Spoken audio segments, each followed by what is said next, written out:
La flotte fantôme de Poutine a parcouru le monde, permettant au Kremlin de remplir ses caisses avec de l'argent illicite. Maintenant, l'Ukraine agit. Dans une base secrète en Méditerranée, des soldats ukrainiens opérant clandestinement traquent les navires clandestins de Poutine. C'est une grande surprise pour la Russie, et Poutine ne peut empêcher ce qui arrive, car l'Ukraine coopère avec un autre pays pour éliminer cette dernière bouée de sauvetage. Nous avions eu un indice que quelque chose comme ça se préparait. Le 19 décembre 2025, l'Ukraine a réussi sa première frappe contre un pétrolier de la flotte fantôme russe en mer Méditerranée. Le Kendil, qui naviguait sous pavillon omanais, a été frappé dans les eaux internationales quelque part entre Malte et la Grèce. L'Ukraine a fièrement revendiqué l'opération. Le service de sécurité d'Ukraine, ou SBU, a publié une vidéo et a proclamé au monde entier qu'il avait attaqué un navire de la flotte fantôme russe, naviguant à plus de 2000 km, soit 1240 miles des frontières de l'Ukraine. La Russie utilisait ce pétrolier pour contourner les sanctions et financer la guerre contre l'Ukraine, a indiqué le SBU après l'attaque, ajoutant qu'il s'agit donc d'une cible légitime, selon le droit international et les lois et coutumes de la guerre. L'ennemi doit savoir que l'Ukraine ne cessera pas, et le frappera partout dans le monde, où qu'il soit. Une menace glaçante. Quelques mois plus tard, l'Ukraine a mené une deuxième frappe contre un pétrolier de la flotte fantôme en Méditerranée. Alors que des questions se posaient encore sur la façon dont les drones ukrainiens avaient pu parcourir une telle distance pour frapper le Kendil, le transporteur de gaz naturel liquéfié ou GNL, l'Arctic Métagaz, a été touché en Méditerranée. Le navire transportait 60 000 tonnes de GNL venant de Russie, et cette attaque a suscité des réactions négatives. 9 États de l'Union européenne, dirigés par l'Italie, ont dénoncé l'attaque pour ses conséquences environnementales possibles. Le Fonds mondial pour la nature a alerté sur la catastrophe écologique possible en cas de naufrage du navire. Cette attaque différait de celle contre le Kendil. Le premier navire était vide. L'Arctic Métagaz était plein. Pendant que nous parlons, l'Arctic Métagaz reste échoué. Selon un rapport du 4 avril d'Euronews, il a été attaqué en route vers Port Saïd, Égypte. Après l'attaque, les autorités maltaises ont évacué l'équipage avant que le navire dérive sans gouvernail vers la Libye. Début avril, les autorités libyennes ont tenté une opération de remorquage. Le câble tractant le pétrolier russe endommagé vers le rivage s'est rompu. L'Arctic Métagaz a dérivé de nouveau vers la mer. Il est toujours chargé de 60 000 tonnes de GNL. À ce stade, la Russie devenait très méfiante. L'Ukraine n'a pas confirmé son attaque contre l'Arctic Métagaz comme elle l'avait fait pour le Kendil. Pour la Russie, il ne pouvait y avoir qu'un seul coupable. Et il y avait bien plus. La Russie affirmait que l'Ukraine ne lançait pas ses drones depuis son propre territoire pour attaquer les navires de la flotte fantôme en Méditerranée. Une aide était apportée. Et cette aide venait justement du pays qui, récemment, avait échoué à remorquer l'Arctic Métagaz en lieu sûr, la Libye. La Russie affirmait que l'Ukraine avait attaqué l'Arctic Métagaz avec des drones maritimes lancés depuis la côte libyenne. Vladimir Poutine a dénoncé à la télévision d'État russe la frappe comme un acte terroriste, rappelant que ce n'était pas la première fois. En Russie, notamment le ministère des Transports, certains ont proféré des menaces, accusant l'Union européenne de complicité. Il semblait que la Russie essayait de rejeter la faute sur tout le monde pour voir quelle accusation prendrait, mais elle avait raison sur un point.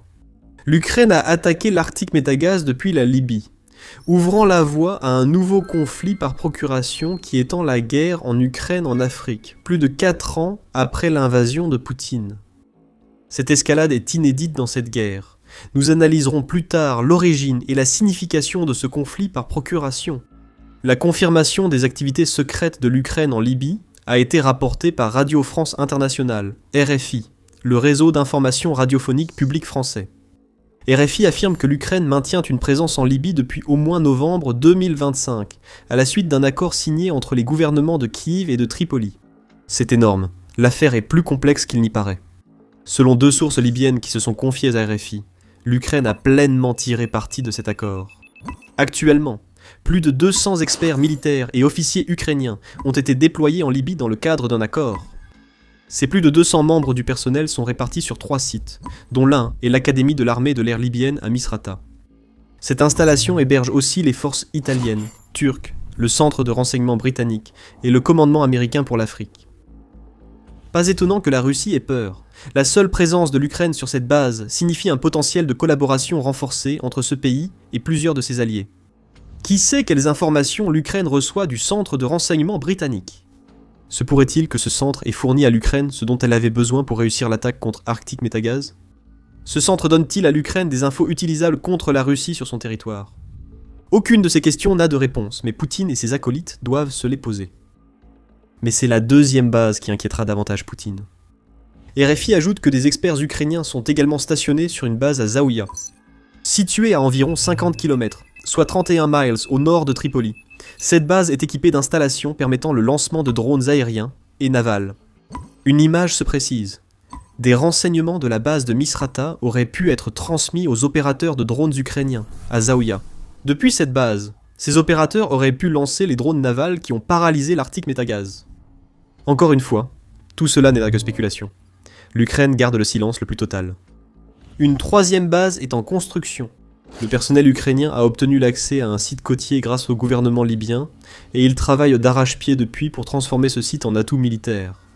Les défenses ont été renforcées sur le site, rapporte RFI, car l'Ukraine y a installé des antennes et des pistes d'atterrissage. Il est assez clair à quoi servent ces installations. Les antennes peuvent aider l'Ukraine à surveiller les navires qui naviguent à proximité de la Libye, et les pistes d'atterrissage peuvent être utilisées pour lancer des drones dans le ciel afin d'attaquer ces navires s'ils s'avèrent en faire partie de la flotte fantôme de la Russie. Revenons à la frappe contre l'Arctic Metagaz. Certains indices dans son exécution ont poussé la Russie à soupçonner rapidement une implication libyenne. Selon LP, le drone naval qui a frappé le navire de la flotte fantôme russe transportait jusqu'à 300 kg, soit un peu plus de 660 livres d'explosifs, et avait une portée de 800 km, soit environ 500 miles.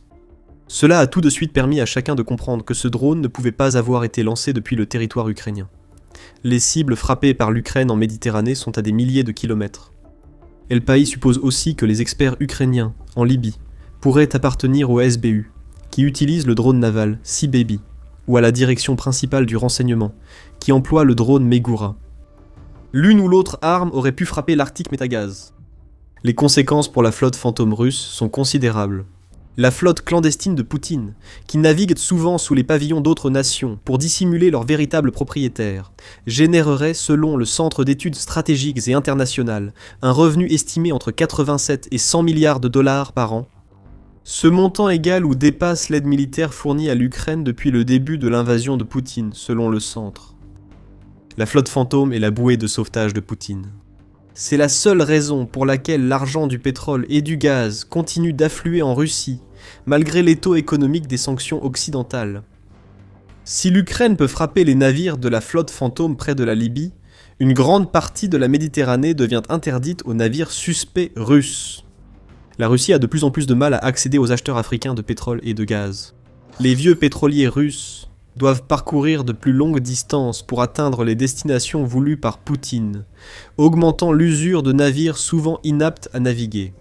Plus ces navires restent en mer, plus ils risquent d'être interceptés par les organismes chargés des sanctions ou par l'Ukraine.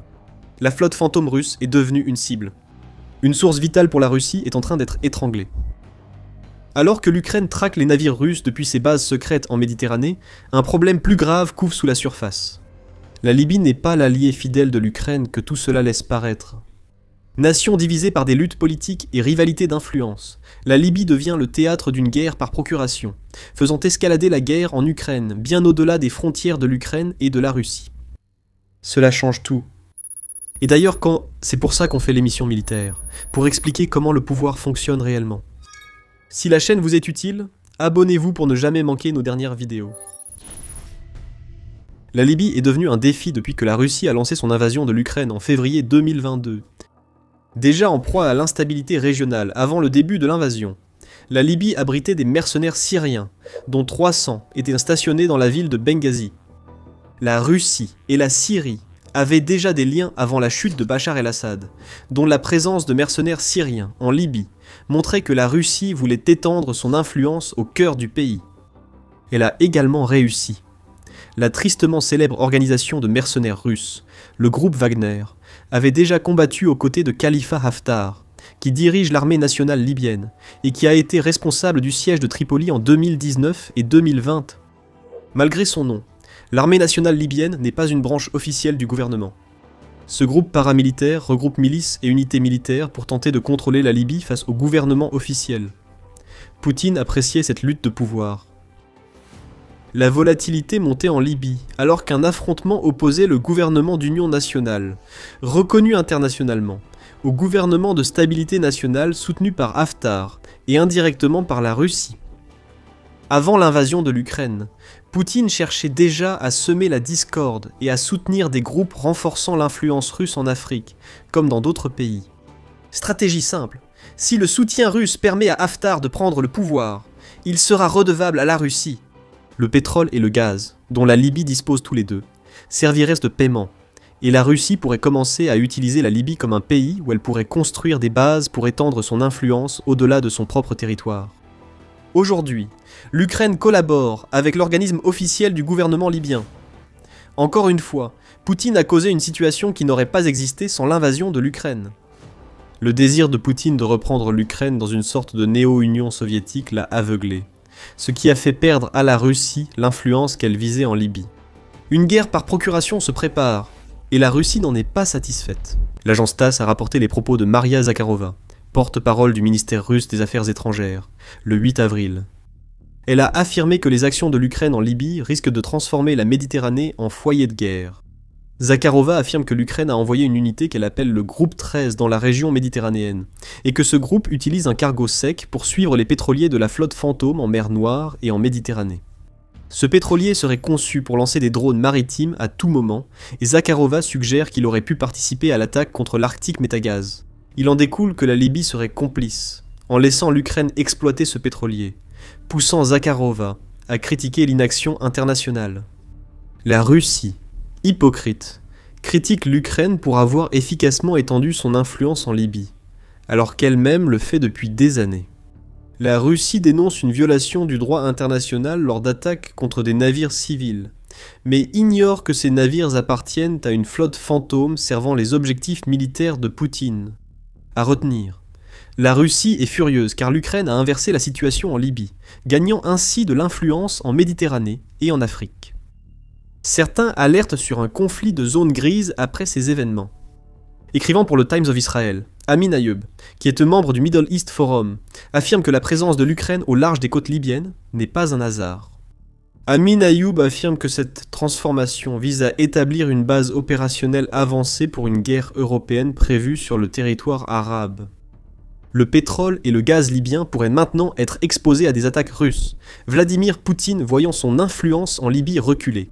Si la Méditerranée devient le foyer de conflit qui a été évoqué, cela provoquerait également le chaos sur les marchés de l'énergie, déjà bouleversés par le blocus du détroit d'Ormuz. La souveraineté de la Libye est désormais traitée comme une garantie négociable, affirme Ayoub. Il affirme que toute influence militaire étrangère, russe, ukrainienne ou turque, doit relever d'un mandat clair de l'ONU.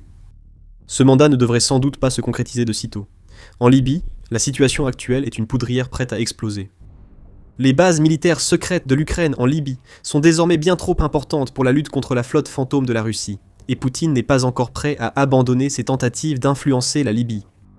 Après la chute du régime syrien, qui donnait autrefois à Poutine de l'influence au Moyen-Orient, la Russie a déjà cherché à se tourner vers la Libye. La Russie a déjà commencé à déplacer des soldats et du matériel en Libye dès janvier 2025 seulement, quelques semaines après la chute d'Assad. À peu près à la même période, les États occidentaux courtisant les membres de la famille de Haftar, montrant que des fractures apparaissaient même au sein de ce qui aurait dû être le cercle rapproché du général soutenu par la Russie. Pour la Russie, la Libye offre aussi l'opportunité de nuire à ses ennemis via la tactique hybride de migration forcée. L'Union européenne était déjà tombée dans un piège tendu par Poutine en 2025 en envoyant une délégation rencontrer Haftar, chef de guerre dont les revendications sur la Libye sont jugées illégitimes par la communauté internationale. En dialoguant avec lui, l'Union européenne a légitimé un régime naissant soutenu par Poutine. La Russie adopte une stratégie à long terme en Libye. Le gouvernement officiel se tourne maintenant vers l'Ukraine pour rééquilibrer la situation créée par Poutine. L'accord signé entre le gouvernement libyen et l'Ukraine en octobre 2025 a permis bien plus que l'installation de l'Ukraine dans plusieurs bases libyennes, selon le Kiev Independent. Les troupes ukrainiennes et libyennes coopèrent au quartier général de la 111e brigade de Libye. L'accord autorisant l'Ukraine à stationner des soldats profite aussi au gouvernement libyen. Selon la source, la Libye a reçu la promesse d'une formation à l'utilisation des drones, ainsi que des investissements dans le secteur pétrolier libyen, et la promesse de futures ventes d'armes de l'Ukraine vers la Libye une fois la guerre avec la Russie terminée. La Libye ne joue pas sur les deux tableaux ici. Le pays a déjà deux camps bien à lui, et il se dirige droit vers l'affrontement. The Guardian affirme que Haftar détient le pouvoir sans trône et utilise la côte libyenne pour envoyer des milliards de migrants en Europe, peut-être à la demande de Poutine. La Libye sert aussi de passage à la Russie pour livrer des armes au Soudan, où les conflits civils créent le type de chaos que Poutine aime exploiter. Selon The Guardian, celui qui contrôle la Libye détient un levier considérable sur l'Europe. La Russie et l'Ukraine se disputent ce contrôle. D'un côté, il y a un chef de guerre soutenu par Poutine qui essaie de s'emparer du pouvoir. De l'autre côté, le gouvernement libyen officiel soutient l'Ukraine en échange de savoir-faire et d'armes par la suite. Les attaques contre les navires de la flotte fantôme russe en Méditerranée ont sans doute fait la une des journaux. Derrière ces attaques, des opérations clandestines, des accords secrets et une guerre par procuration menacent d'engloutir l'Afrique et la Méditerranée, tandis que la Russie et l'Ukraine s'affrontent pour le contrôle de la Libye. Une guerre mondiale est en train de couver. La Libye pourrait bien se retrouver au cœur de tout cela. Et il n'y a pas que la Libye qui inquiétera Poutine. L'influence de l'Ukraine grandit ailleurs, surtout en Europe de l'Est. Alors que la Russie mène une guerre par procuration, la Bulgarie et d'autres pays d'Europe de l'Est montrent leur volonté de riposter contre Poutine en rejoignant l'Ukraine. Découvrez-en plus dans notre vidéo. Et si vous avez apprécié cette vidéo, assurez-vous de vous abonner à The Military Show pour ne jamais manquer notre couverture des derniers développements de la guerre en Ukraine. Et merci, comme toujours, de nous regarder.